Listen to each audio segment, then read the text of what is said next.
ठीक, तो आज हम लोग पढ़ेंगे acute renal failure. Acute renal failure क्या होता है?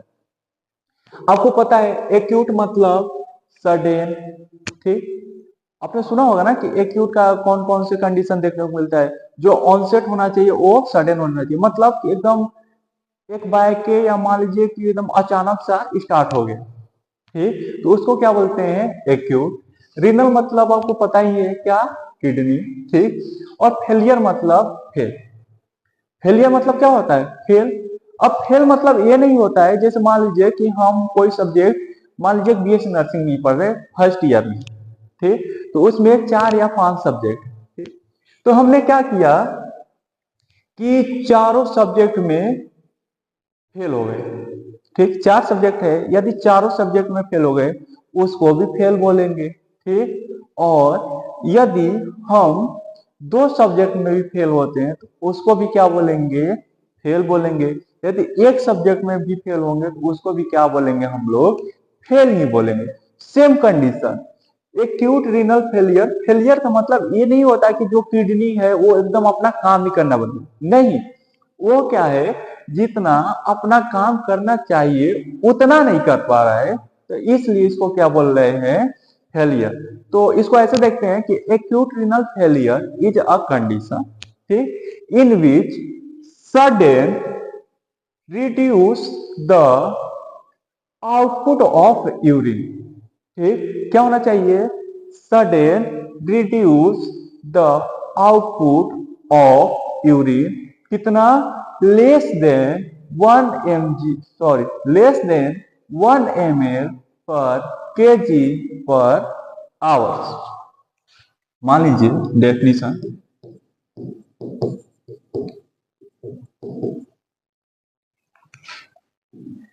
acute renal failure is a condition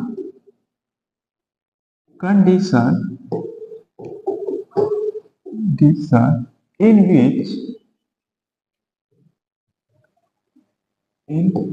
which in which sudden reduce the output of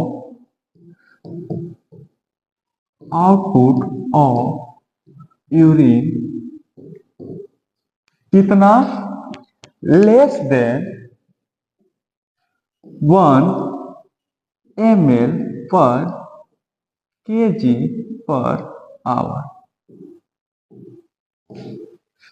मतलब इसका क्या हुआ, मतलब कि हमारा जो यूरिन आउटपुट है वो 1 ml पर केजी पर आवर, मतलब 1 kg का बच्चा है तो उसका यदि यूरिन आउटपुट 1 घंटे में 1 ml से भी कम है तो इस कंडीशन को हम लोग क्या बोलते हैं?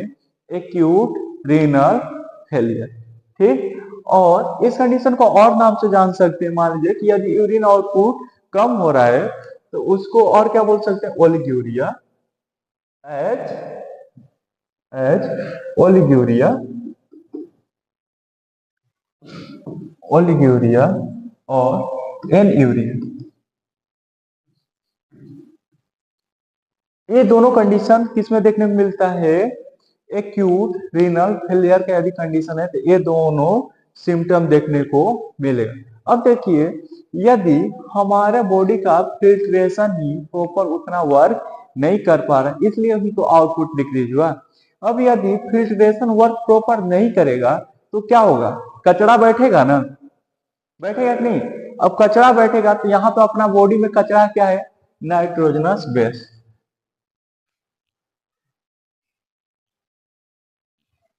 And accumulate nitrogenous base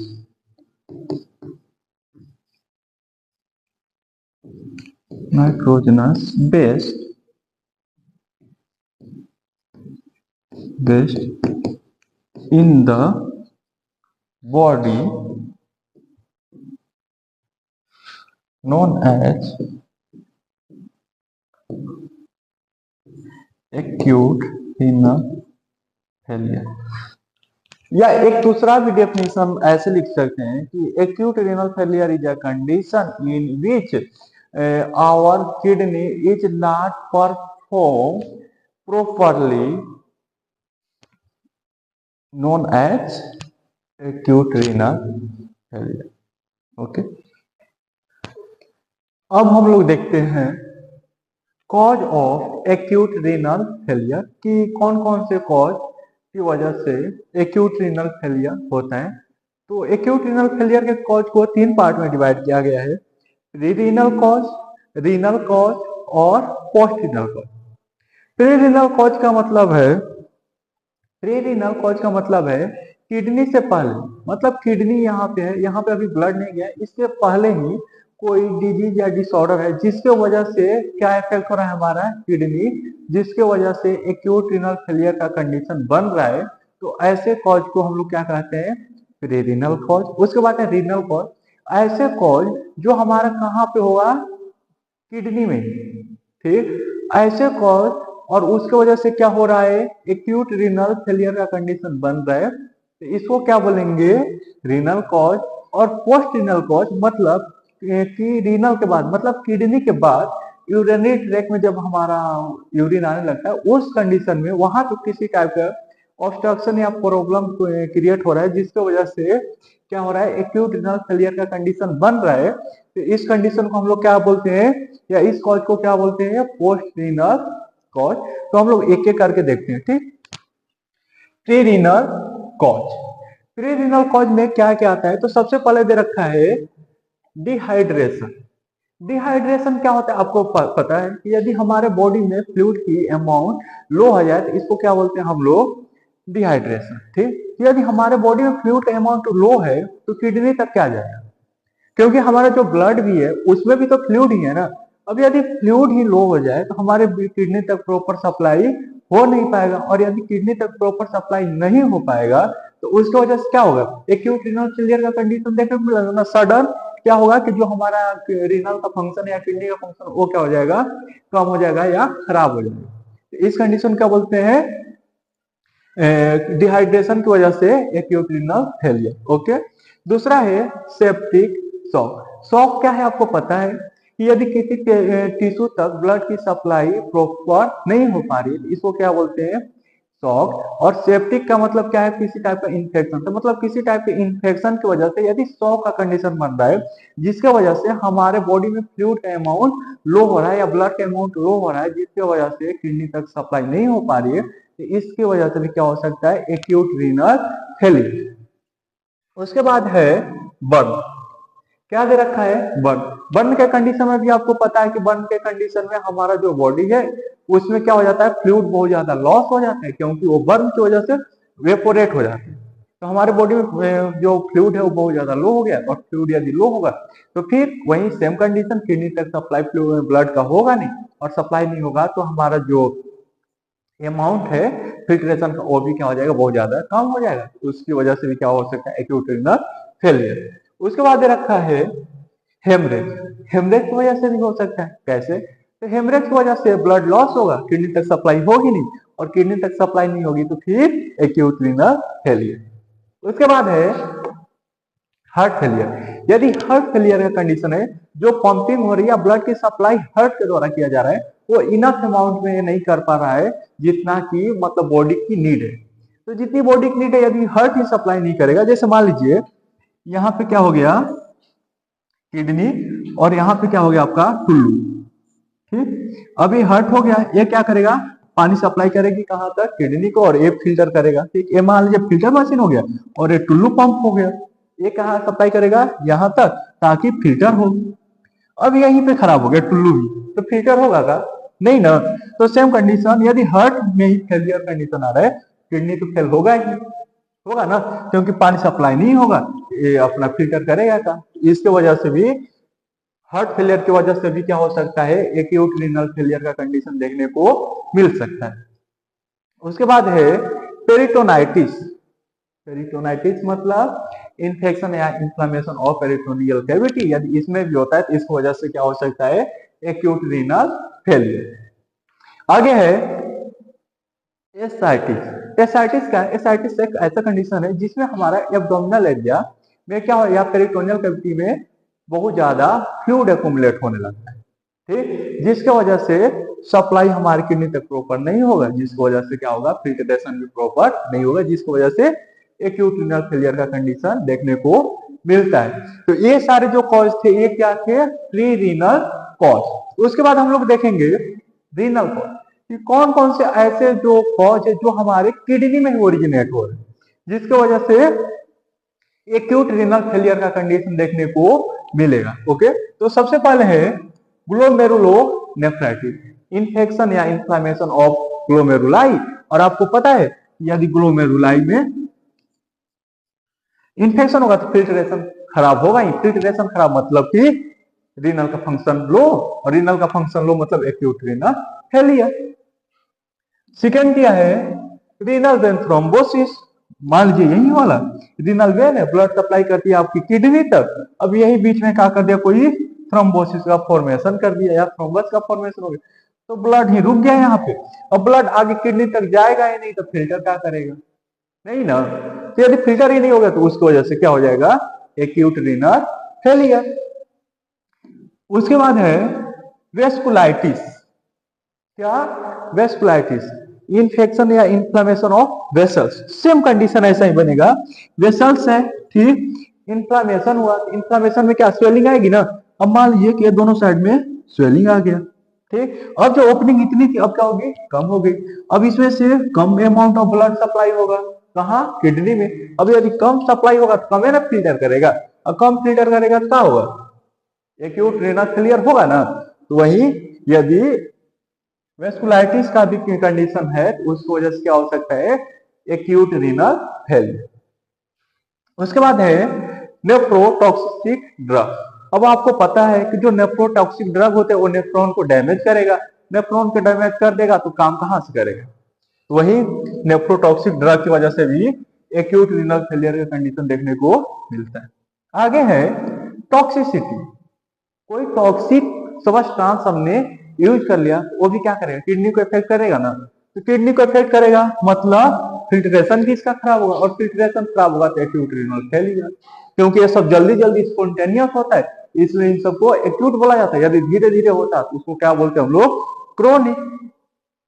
तो आपको अभी ये जो रीनल कॉज है ये समझ में आ गया होगा। अब देखते हैं हम लोग पोस्ट रीनल कॉज कि कौन कौन से कॉज है जो किडनी के बाद होते हैं जिसकी वजह से फेलियर होगा, ठीक। तो सबसे पहले दे रखा है यूरिनरी ट्रैक्ट इन्फेक्शन।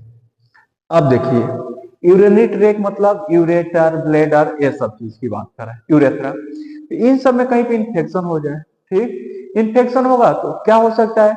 या तो मान लीजिए यूरेटर है, ठीक, इन्फेक्शन हुआ, इन्फ्लेमेशन हुआ, ब्लॉक कर दिया ना। अब यदि ब्लॉक कर दिया तो यहाँ पे ब्लड की सप्लाई होगी ही नहीं, सॉरी यूरिन का सप्लाई प्रॉपर होगा ही नहीं। तो नीचे यदि यूरिन सप्लाई होगा ही नहीं तो फिर वो काम कैसे करेगा? जैसे मान लीजिए कि देखिए सेम ऐसे टुल्लू वाला बता रहे, ये भी प्रॉपर सप्लाई कर रहा है, इसमें भी दिक्कत नहीं है। ये मान लीजिए हार्ट है, ठीक, टुल्लू आपका हो गया हार्ट, ठीक, ये हो गया आपका किडनी। किडनी मतलब मान लीजिए कि ये हो गया आपका फिल्टर मशीन, ठीक, ये भी काम कर रहा है, ये भी काम कर रहा है।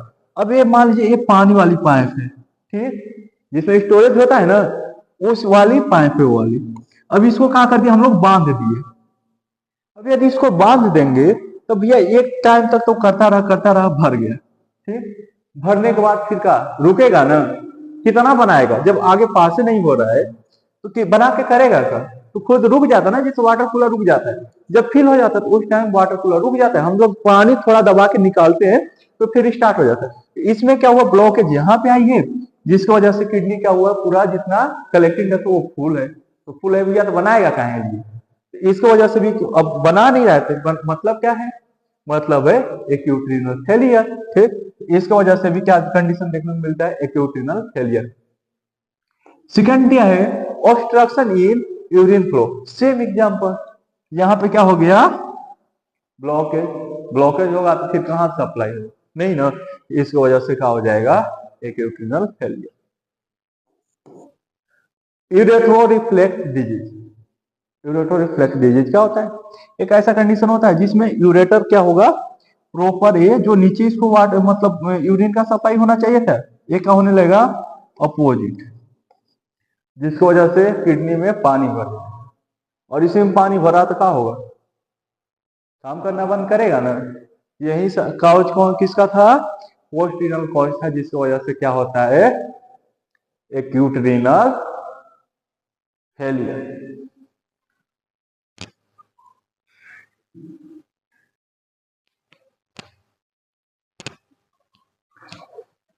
अब हम लोग देखेंगे sign and symptom of acute renal failure. कौन कौन से sign symptom acute renal failure में देखने को मिलते हैं। तो सबसे पहले देख रखा है डिक्रीज यूरिन आउटपुट। अब आपको पहले से ही पता है कि यूरिन आउटपुट डिक्रीज होगा तभी तो भैया रीनल फेलियर हो रहा है ना। अब रीनल फेलियर हो ही गया तो यूरिन आउटपुट कहाँ से मतलब नॉर्मल रहेगा, कम होगा ना। इसी में क्या दो कंडीशन देखने को मिलता है, पहला oliguria, oliguria and एनयूरिया, एनयूरिया।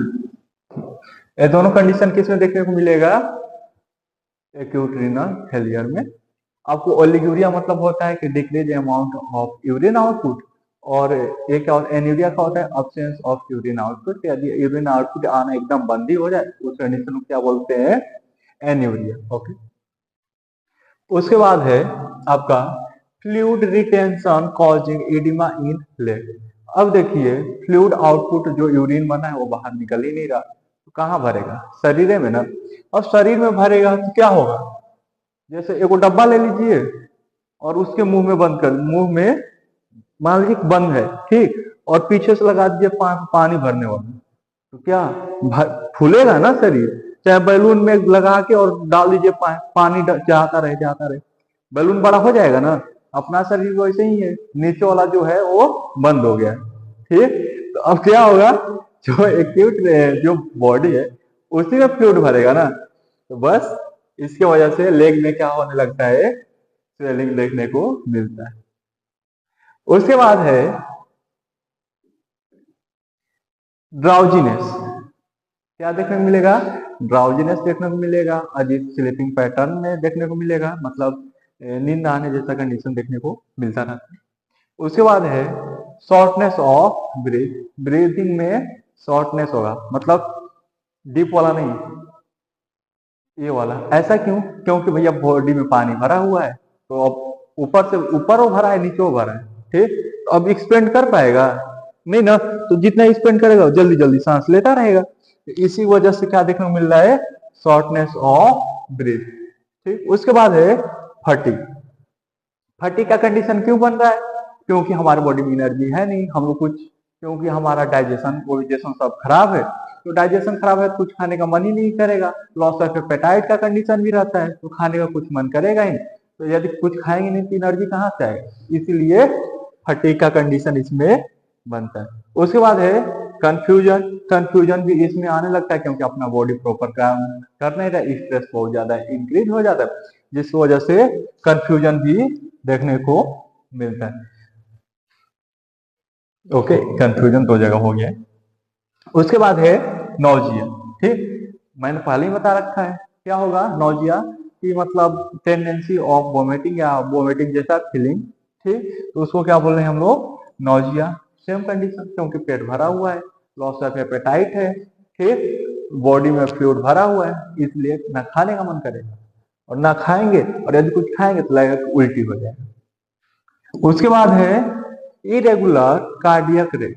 Cardiac rate भी क्या रहेगा, इरेगुलर रहेगा, क्योंकि मैंने अभी एग्जांपल दे रखा था कि टुल्लू पंप तो बंद है ठीक, टुल्लू पंप नहीं फिल्टर बंद है, अब कितना पानी डालेंगे नहीं ना, इसीलिए कार्डियक रेट भी ऊपर नीचे होता रहेगा कि हाँ भैया कैसे हूँ सप्लाई करें, लेकिन अब आगे ही बंद है सिस्टम तो पीछे वाला कहाँ कितना काम करेगा, इसीलिए क्या देखने को मिलता है, इरेगुलर कार्डियक रेट।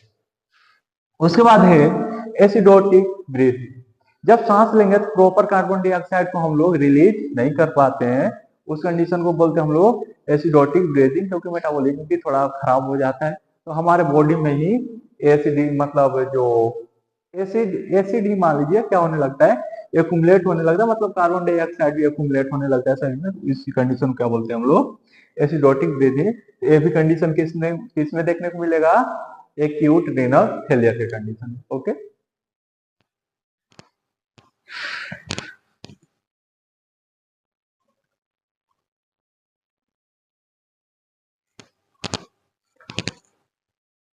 अब हम लोग देखते हैं medical management of acute renal failure. ठीक, तो सबसे पहले दे रखा है fluid overload is treated by diuretics. Fluid overload क्या होता है, जब हमारे बॉडी में बहुत ज्यादा फ्लूइड भर जाती है तो उस कंडीशन को क्या बोलते हैं हम लोग, फ्लूइड ओवरलोड। यदि हमारे बॉडी में बहुत ज्यादा, मान लीजिए कि फ्लूइड भर गया है, तो कैसे, एक ही नियम है ना कि भैया उसको बाहर निकालो। बाहर कैसे निकलेगा, डायरेटिक्स दे देंगे तो यूरिन आउटपुट बढ़ जाएगा, तो बाहर निकल जाएगा। तो वहीं दे रखा है fluid overload is treated by diuretics. ठीक, सेकेंड दे रखा है एंटीबायोटिक्स। एंटीबायोटिक्स तो देंगे क्योंकि इसमें मतलब बहुत सारे ऐसे कंडीशन होते हैं जिसके वजह से, मतलब इन्फेक्शन की वजह से एक्यूट रीनल फेलियर का कंडीशन होता है। बताएं कैसे, जैसे हमने देखा था कि बर्न की वजह से, या और मैं बता रहा हूँ, रुक जाइए, हेपेटाइटिस ए, हेपेटाइटिस बी, ये सब क्या करती है, ट्रांसमिट होके कहाँ तक जाती है, किडनी तक, और वहां पे जाके क्या करती है, जो हमारा किडनी है या नेफ्रॉन से उसको डैमेज कर सकते हैं वहां से। तो उसको ठीक करने के लिए हम लोग एंटीबायोटिक्स भी प्रोवाइड कर सकते हैं। ओके, उसके बाद है एंटी हाइपरटेंसिव ड्रग। कौन सा ड्रग, एंटी हाइपरटेंसिव ड्रग। क्यों देंगे, क्योंकि एक्यूट रीनल फेलियर के कंडीशन में एंटी हाइपरटेंशन, मतलब हाइपरटेंशन होना जरूरी है, क्योंकि हमारे बॉडी में फ्लूइड भरा है तो वेसल्स में भरा है, और यदि वेसल्स में है तो मान लीजिए जैसे, ठीक, अब क्या है कि फ्लूइड बॉडी में भरा हुआ है तो ये क्या आ जाएगा, वेसल्स में, और वेसल्स में जब बहुत ज्यादा प्रेशर पड़ेगा तो बाहर निकलने की कोशिश करेगा, और बाहर निकलने की कोशिश करेगा तो वाल्व में प्रेशर जनरेट करेगा। वाल्व पे जो प्रेशर डालेगा तो हाइपरटेंशन इंक्रीज होगा ही। हाइपरटेंशन को ट्रीट करने के लिए क्या दे देंगे, एंटी हाइपरटेंसिव ड्रग। ठीक, उसके बाद है फ्लूइड एंड सोडियम रिस्ट्रिक्ट।